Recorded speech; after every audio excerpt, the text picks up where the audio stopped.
হামের উপসর্গ নিয়ে দেশের বিভিন্ন জেলার হাসপাতালে ভর্তি হচ্ছেন রোগীরা। গত 24 ঘন্টায় রাজশাহী, কুমিল্লা, ময়মনসিংহ এবং ফরিদপুরে 4 শিশুর মৃত্যু হয়। রাজশাহী মেডিকেলের মুখপাত্র ডক্টর শঙ্কর কে বিশ্বাস জানান, হামের উপসর্গ নিয়ে মারা গেছে 1 শিশু, উপসর্গ নিয়ে ভর্তি আছে 26 জন।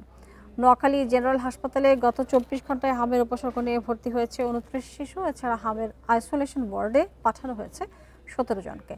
হাম প্রতিরোধে আগামীকাল থেকে নোয়াখালীতে 11 দিন ব্যাপী হাম রুবেলা ক্যাম্পেইন শুরু হচ্ছে। এদিকে চাঁদপুরে হামের উপসর্গ নিয়ে গত 24 ঘন্টায় হাসপাতালে ভর্তি হয়েছে 45 জন। আর জেনারেল হাসপাতালে আইসোলেশনে ভর্তি আছে 20 শিশু। এরই মধ্যে 2 উপজেলায় 50,000 শিশুকে হামের টিকার আওতায় আনা হয়েছে।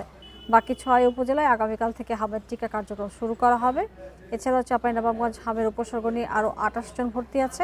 হামের প্রকোপ এড়াতে বাগেরহাট, ফেনী সহ সারা দেশেই কাল থেকে শুরু হবে টিকাদান কার্যক্রম।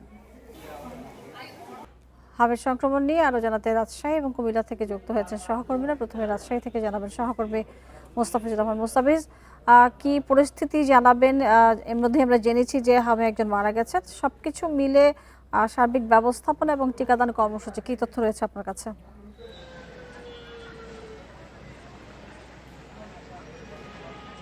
দেখুন, গেল 24 ঘন্টায় রাজশাহী মেডিকেল কলেজ হাসপাতালে হামের উপসর্গ নিয়ে 1 শিশু মারা গেছে এবং এ পর্যন্ত রাজশাহী মেডিকেল কলেজ হাসপাতালে হামের উপসর্গ নিয়ে চিকিৎসা নিয়েছেন 661 জন এবং বর্তমানে রাজশাহী মেডিকেল কলেজ হাসপাতালে হামের উপসর্গ নিয়ে ভর্তি আছেন, অর্থাৎ চিকিৎসাধীন রয়েছেন 132 জন এবং এটি রাজশাহী মেডিকেল কলেজ হাসপাতালের চিত্র।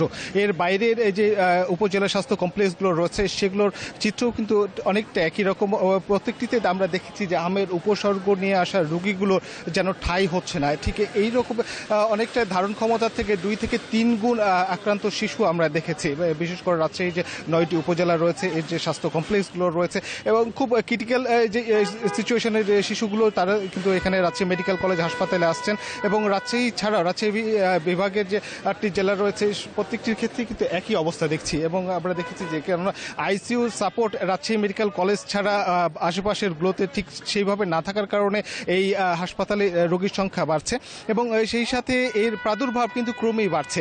আর টিকাদান কর্মসূচির কথা যদি বলা হয়ে থাকে, আগামীকাল থেকে শুরু করে আগামী 20 মে পর্যন্ত টিকাদান কর্মসূচি ঘোষণা দিয়েছে স্বাস্থ্য অধিদপ্তর এবং এর আগে আমরা দেখেছিলাম যে হামের প্রাদুর্ভাব যেহেতু রাজশাহীর গোদাগাড়ী উপজেলায় ছিল, সেখানে এর আগে টিকাদান কর্মসূচি শুরু হলো।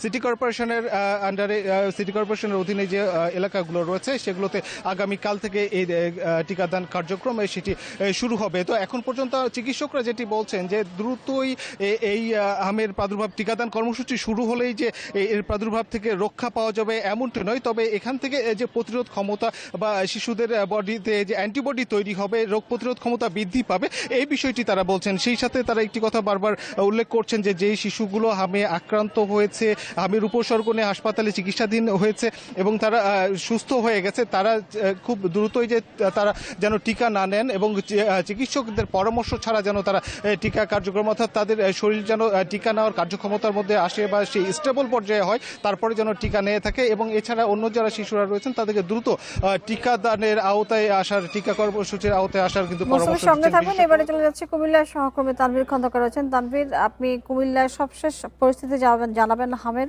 এবং সেখানে টিকা কর্মসূচি সার্বিক দিক কি পরিস্থিতি রয়েছে একটু জানাবেন আমাদের।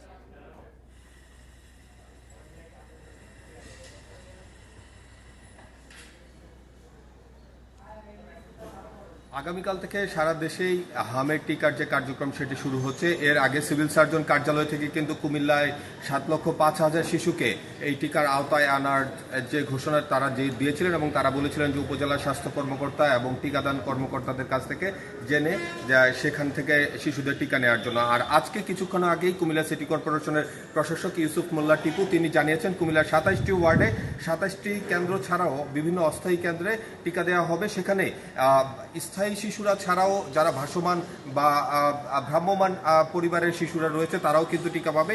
অর্থাৎ এই হামের টিকা থেকে যেন কেউ বাদ না যায় তিনি কিন্তু আহ্বান জানিয়েছেন আগামীকাল থেকে আগামী 10 দিন সবাইকে এসে টিকা নেওয়ার জন্য।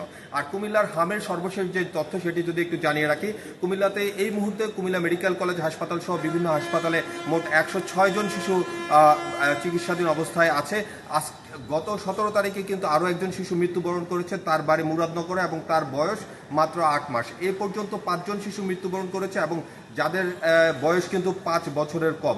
আর চিকিৎসকরা যেটি আমাদেরকে জানিয়েছে, বেশিরভাগ শিশু কিন্তু এই 5 বছর কম বয়সী, অর্থাৎ 66% শিশু 5 বছরের কম বয়সী যারা কিনা হামে আক্রান্ত হচ্ছে এবং যাদের স্বাস্থ্যের অবস্থা খুবই দুর্বল হয়ে যাচ্ছে এবং তারা আসলে চিকিৎসা নিয়েও কিন্তু সুস্থ হতে দেরি হচ্ছে। তবে আরও একটি শঙ্কার বিষয় যেটি আজকে আমরা কুমিল্লা মেডিকেল কলেজ হাসপাতালে গিয়ে দেখেছি, শিশুদের পাশাপাশি কিন্তু বয়স্করাও উপসর্গ নিয়ে কুমিল্লা মেডিকেল কলেজ হাসপাতালে ভর্তি হচ্ছে।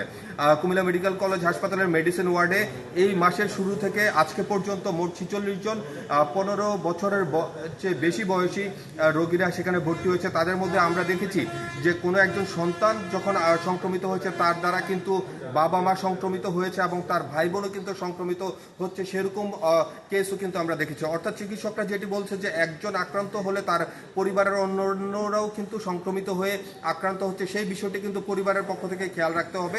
আর তারা যেন আসলে কোভিডকালীন সময়ে যেসব স্বাস্থ্যবিধি মেনে চলেছিলেন, মাস্ক পরা, হাত ধোয়া বা একজন আক্রান্তের কাছ থেকে নিরাপদ দূরত্ব বজায় রাখা, সেই বিষয়গুলো যদি তারা ঠিকঠাক মতো পালন করেন তাহলে কিন্তু হাম থেকে বাঁচা সম্ভব।